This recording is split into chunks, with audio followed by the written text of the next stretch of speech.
Hello everyone. आज हम करेंगे लीड कोड का question number 11, container with most water. अब इसको पहले एक बार पढ़ लेते हैं। You are given an integer array height of length n and there are n vertical lines drawn such that the two endpoints of the ith line are I, 0 and I, height of I. Find two lines that together with the x-axis form a container such that the container contains the most water. Return the maximum amount of water a container can store. Notice that you may not slant the container. मतलब इसको टेढ़ा करके ये देखना कि अगर हम इसको ऐसे घुमा देंगे तो क्या होगा, या ऐसे घुमा देंगे तो ज़्यादा पानी आ जाएगा, ये नहीं करना। तो अब हमें एक ऐसा कंटेनर निकालना है। अच्छा, पहले एक बार एग्जांपल देखते हैं। 1,8,6,2,5,4,8,3,7। तो ये हमारी हाइट्स हैं, हाइट्स ऑफ द पिलर्स। आप इसको पिलर मान लो। तो इन पिलर्स में कौन सा ऐसा कंटेनर है, कंटेनर यानी सिर्फ दो पिलर हमें सिलेक्ट करने हैं, सच दैट उन दोनों के बीच में मैक्सिमम वाटर कंटेन हो सके। अब ऐसे नहीं करना कि मैंने इसको भी ले लिया, इसको भी ले लिया, ये सारा मेरा कंटेनर हो गया और यहाँ पे मैक्सिमम पानी आ जाएगा। ऐसे कंटेनर नहीं बनेगा। हमें एक स्टार्ट और एक एंड पिलर लेना है और उसके बीच में मैक्सिमम वाटर देखना है। तो अब ये देखने में तो लग रहा है कि 2 पॉइंटर से होगा। एक बार इसको एग्जाम्पल का ही सॉल्यूशन देख लेते हैं कैसे बन रहा है। अगर हम i को सबसे आगे रखें, j को सबसे पीछे रखें, तो यहाँ पे हमारा इस कंटेनर में कितना पानी आएगा? पानी उतना आएगा जितना छोटे वाले पिलर की हाइट होगी और लेंथ जो उन दोनों के बीच का डिस्टेंस है। बहुत गंदा बन रहा है, एक सेकेंड, लाइन लेते हैं।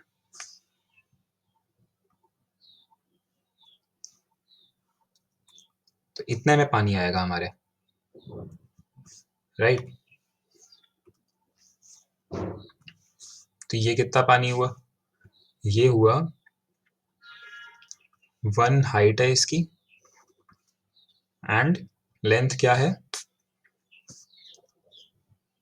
देखो यहाँ पे गिन लेते हैं। 0 1 2 3, यहाँ क्यों कर रहा है?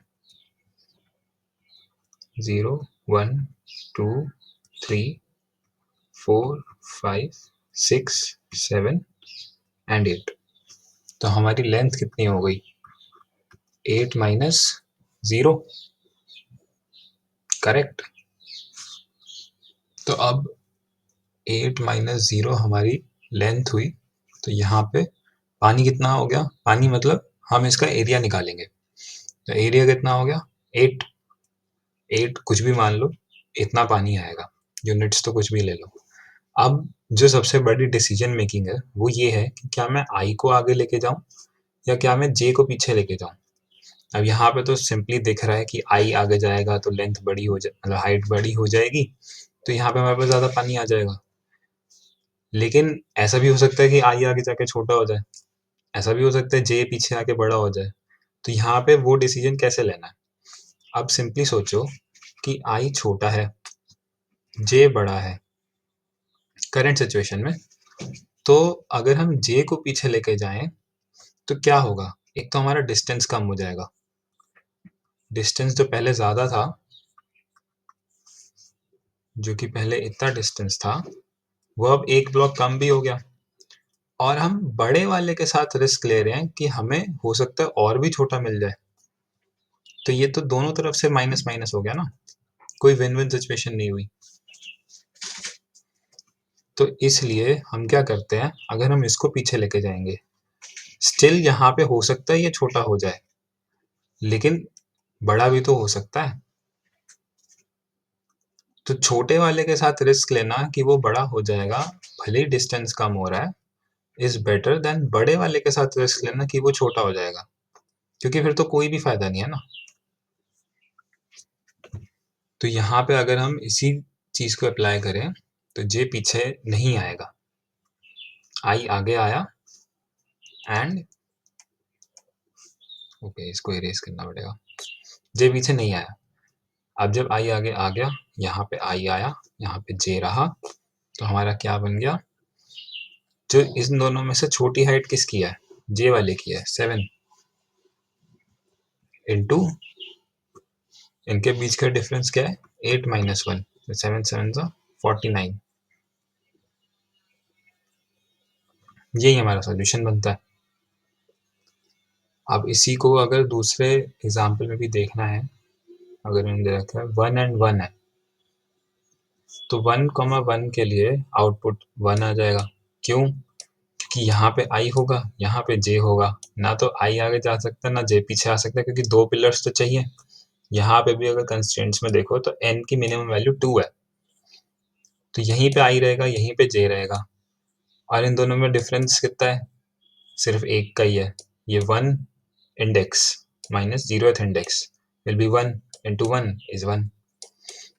तो ये सिंपल क्वेश्चन है, इसमें बस यही डिसीजन मेकिंग थी कि कौन सा आगे जाएगा और कौन सा पीछे आएगा। वो तभी करना है, जो छोटे वाला है वो मूव करेगा, जो बड़े वाला है वो मूव नहीं करेगा। तो इसको एक बार हम कोड करके देखते हैं। तो हमारा i शुरू होगा 0 से, हमारा j शुरू होगा हाइट डॉट साइज -1 से। Now while i is less than j, हम एक मैक्सिमम एरिया बनाएंगे या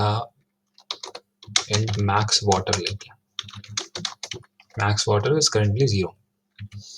अब i जहाँ पे है और j जहाँ पे है वहां से कैलकुलेशन शुरू करता है। अभी इसमें करंटली वाटर कितना है, it will be minimum of height of i and height of j multiplied by j minus i। Correct? जो छोटे वाली हाइट है multiplied by the length of it. तो हमारा मैक्स वाटर क्या हो जाएगा, it will be maximum of max water and water. अब मूव करना है, मूव किसको करेंगे, if height of i is less than height of j, तो हम i प्लस प्लस करेंगे, एल्स j माइनस माइनस करेंगे। अब ये भी बोल सकते हो कि यहाँ पे लेस देन ही क्यों किया, लेस देन इक्वल टू क्यों नहीं, क्योंकि अगर बराबर है तो दोनों में से कोई भी खिसक जाए हमें कोई फर्क नहीं पड़ता ना। And then we return the max water. इसको सबमिट करते हैं।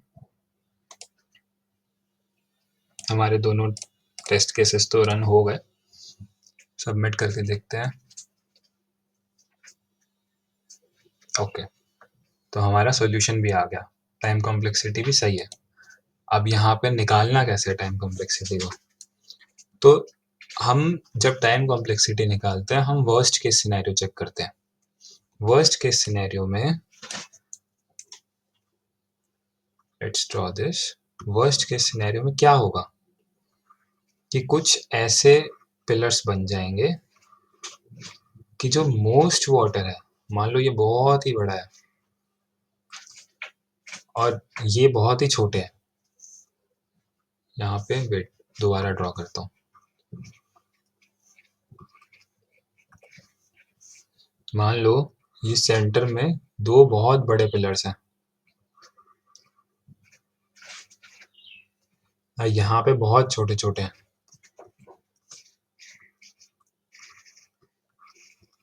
तो इसमें जो मैक्सिमम वाटर है वो यहाँ बीच में बनेगा, तो आई को पूरा ट्रैवल करना पड़ेगा, जे को भी पूरा ट्रैवल करना पड़ेगा। तो हमारी time complexity will be O of n, और यहाँ पे स्पेस कॉम्प्लेक्सिटी क्या होगी हमारी, ओ ऑफ 1। अब ओ ऑफ 1 क्यों है, जब हमने यहाँ पे एक वेक्टर ले लिया पूरा या एरे ले लिया तो हम ये मानते हैं ना कि ओ ऑफ एन होता है, लेकिन जो हमारा इनपुट एरे होता है हम उसकी कॉम्प्लेक्सिटी काउंट नहीं करते। हम वो करते हैं जितनी हमने एक्स्ट्रा स्पेस ली। एक्स्ट्रा स्पेस में हमने क्या लिया है, हमने बस 1, 2 और 3 वेरिएबल लिए हैं। वेरिएबल के साइज को हम टाइम कॉम्प्लेक्सिटी में नहीं काउंट करते या स्पेस कॉम्प्लेक्सिटी में नहीं काउंट करते। तो इसलिए हमारी स्पेस कॉम्प्लेक्सिटी होगी of 1 which will be constant space, and time complexity is of n, which is also called linear time complexity. So this was it. Thank you. Hope you understood. Thank you.